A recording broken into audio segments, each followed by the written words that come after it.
নমস্কার বন্ধুরা, হরেই কৃষ্ণ। বর্তমান সময়ে আত্মহত্যার বিষয়টি যেন নিত্যদিনের খবর হয়ে উঠেছে। প্রতিদিন কোথাও না কোথাও বিভিন্ন কারণে মানুষ আত্মহত্যা করছে। কেউ বিভিন্ন পারিবারিক কারণে করছে, কেউ শিক্ষাজনিত কারণে করছে, কেউ আর্থিক কারণে করছে, কেউ নেশা জাতীয় দ্রব্যের প্রভাবের কারণে করছে, আবার কেউ আরও অন্যান্য কারণে মানুষ আত্মহত্যা করছে। এখন প্রশ্ন হলো, যারা আত্মহত্যা করে মারা যান তাদের কি কখনো সদ্গতি লাভ সম্ভব, বা তাদের আত্মার কি কখনো মুক্তি লাভ সম্ভব? হ্যাঁ, তাদের মুক্তি লাভ সম্ভব।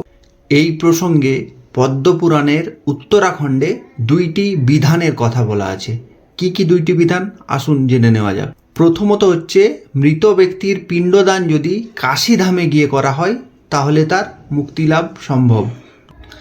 দ্বিতীয় হচ্ছে, যে স্থানে ব্যক্তির মৃত্যু হয়েছে সেই স্থানে গিয়ে যদি ভগবান শ্রীকৃষ্ণের পূজা করে গীতার তৃতীয় অধ্যায়টি অর্থাৎ কর্মযোগ অধ্যায়টি পাঠ করা হয় এবং সেই পাঠের পুণ্যলাভ যদি মৃত ব্যক্তির উদ্দেশ্যে উৎসর্গ করা হয় তাহলে তার মুক্তিলাভ সম্ভব।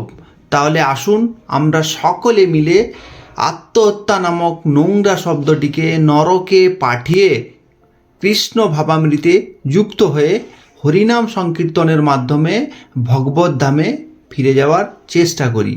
হরে কৃষ্ণ কৃষ্ণ কৃষ্ণ হরে হরে, হরে রাম রাম রাম হরে হরে।